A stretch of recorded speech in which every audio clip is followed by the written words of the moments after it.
जिला पठानकोट एक सरहदी जिला है जिसके एक तरफ पाकिस्तान की सरहद लगती है तो दूसरी तरफ जम्मू कश्मीर की। ऐसे में सुरक्षा के लिहाज से जिला पठानकोट काफी अहम माना जा रहा है। एयरबेस पर हुए अटैक के बाद जिला पठानकोट लगातार अलर्ट पर चलता आ रहा है और ऐसे में सुरक्षा के लिहाज से काफी अहम माना जा रहा है। लेकिन जिला पठानकोट में अब तक हुई माइनिंग के बाद सुरक्षा एजेंसियां भी काफी चिंतित नजर आ रही हैं और जंग के माहौल में पीले पंजे द्वारा की गई खुदाई से कैसे निपटा जाए सवाल खड़ा कर रही है। आलम यह है कि अवैध माइनिंग की वजह से 80-80 फीट गहरे खड्डे हो चुके हैं, जिस वजह से किसी भी गाड़ी को इस इलाके से निकालना मुश्किल ही नहीं बल्कि नामुमकिन है। ऐसे में बड़ा सवाल ये खड़ा होता है कि जो अब तक की सरकारें करती आई हैं, क्या आम आदमी पार्टी भी वही करेगी या फिर नई माइनिंग पॉलिसी में इस समस्या से निपटने के लिए अलग से विकल्प तैयार किया जाएगा। इस संबंधी जब सेना के पूर्व अधिकारी से केआरटी न्यूज की टीम ने बात की तो उन्होंने बताया कि युद्ध जैसे माहौल में कहीं न कहीं इस माइनिंग की वजह से टैंकों को निकालने में परेशानी का सामना करना पड़ सकता है। उन्होंने कहा कि पठानकोट एयरबेस अटैक और दीनानगर पुलिस स्टेशन पर हुए हमले की वजह से ये कहना गलत नहीं होगा कि पाकिस्तान की तरफ से इधर आना काफी सॉफ्ट टारगेट है, क्योंकि रास्ते में कहीं गहरे खड्डे हैं और कहीं खुदाई की वजह से बने खड्डे इन आतंकियों को कहीं न कहीं सुरक्षा प्रदान करते हैं। इसलिए राज्य सरकार को चाहिए कि इस संबंध में कोई भी कार्य अगर किया जाए तो फौज की सलाह जरूर ले, ताकि युद्ध जैसे माहौल में किसी तरह की दिक्कत का सामना ना करना पड़े और देश की सुरक्षा के साथ किसी तरह का कोई समझौता ना हो। Bureau report KRT news network. Sir mining की वजह नाल जिस तरह हुण अज जंग का माहौल हर जगह बनया पिया है, वर्ल्ड वार छिड़न के आसार बने पे ने, की लगता साडे जिले दे जिहड़ा सरहदी जिला है पर पाकिस्तान नाल लगता काफ़ी माइनिंग इत्थे हुंदी है, की फर्क देख लो? देखिए जो हमारा जिला पठानकोट है बिल्कुल भारत पाक की सरहद के बिल्कुल नज़दीक है, लेकिन पिछले कुछ वर्षों में जिस तरह माइनिंग ने इस धरती का सीना छलनी कर दिया है, मैं समझता हूँ कि सुरक्षा के माध्यम से कल को अगर ऐसे हालात, हम तो ईश्वर करे हालात ऐसे ना बने, और कल को ऐसे हालात बनते हैं जैसे फौज के टैंक जाने हैं, बड़े बड़े डोजर जाने हैं, तो जैसे ये पूरा खोद के कितनी सैकड़ों फीट नीचे जो अपना चली गई है, भूमि बंजर होगी, लोगों का जो पीने का पानी जो वाटर लेवल नीचे चला चुका है। तो मैं समझता हूँ कि सुरक्षा के लिहाज से ये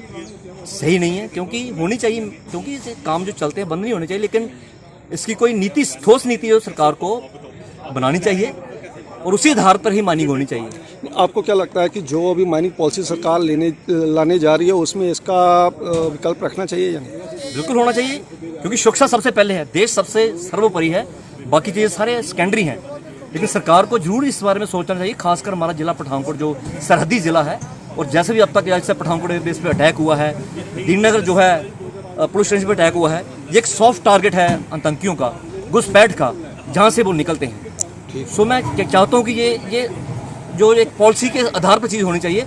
मतलब उसको ज़्यादा गहराई तक नहीं लेके जाना चाहिए। कल को अगर ऐसे हालात बनते हैं तो ये फौज के लिए जो सुरक्षा के माध्यम से ये खतरनाक साबित होगा कि कल को अगर हमला बोल दिया तो हमारे टैंक तो माइनिंग की वजह से नीचे धंस जाएंगे, आगे जा ही नहीं पाएंगे, जिसका हमारी सेना को, हमारे इलाके को नुकसान होगा। जहाँ तक माइनिंग का सवाल है, बॉर्डर बेल्ट में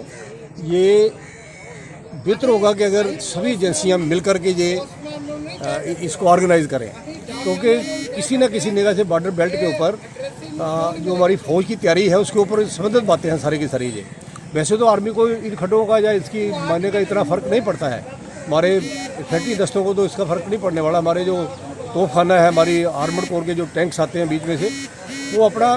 उनको थोड़ा बता हो सकता है, अगर उनका रूट है, उनको कोई ब्रिज बनाना है तो थोड़ी दिक्कत पेश आएगी, परंतु बड़े ऑब्स्टिकल नहीं है हमारे लिए। ये फौज की लड़ाई की निगाह से इसको हम ऑब्स्टिकल नहीं मान सकते। हो सकता है ये अदरवाइज बॉर्डर के ऊपर हमें कोई परेशानियाँ पेश आएँ, इसलिए सिविल प्रशासन से दरखास्त है कि ये कोऑर्डिनेशन से काम किया जाए, मनमर्जी ना की जाए। सर पठानकोट एयरबेस अटैक हुआ है, दीनानगर अटैक हुआ है, आपको नहीं लगता कि ये एरिया सॉफ्ट टारगेट बन सकता है? बिल्कुल, उस निगाह से, टेररिज्म की निगाह से और लड़ाई की निगाह से ये हमारी जो बेल्ट है, जो पठानकोट का जिला जो है, ये बहुत संवेदनशील है, क्योंकि 3 स्टेटों की इसमें मिलती है, ये सरहद मिलती है, और पाकिस्तान की शकरगढ़ तहसील है, अभी शायद डिस्ट्रिक्ट बन गया हो, उसका अंदर घुसी हुई है हमारे लिए, बिल्कुल अंदर घुसी हुई है। और आप 71 वार अगर देखें तो दीननगर से आगे बढ़े थे, सांबा से आगे बढ़े थे, और एरिया को पूरे को कैप्चर किया था हमने। उस जगह से ये सिक्योरिटी पॉइंट ऑफ व्यू से, टेररिज्म की निगाह से, क्योंकि हमारी आगे नहरें हैं, वो दरिया है हमारा, दरिया में अगर बड़े बड़े माइनिंग और दूसरी तीसरी जो एक्टिविटी हो रही है तो टेररिस्टों को आने के लिए ये अच्छा छुपाव मिल सकता है, ये मैं बात मानता हूँ। तो उसका दूसरा ये पहलू है कि उसमें निगरानी हमारी ज़्यादा है। तो अगर आप डिफेंस पॉइंट ऑफ व्यू से देखें तो ये हमारे लिए बहुत बहुत इंपॉर्टेंट जगह है, ये पाकिस्तान की, जहाँ तक सवाल लड़ाई का सवाल है हमारे साथ।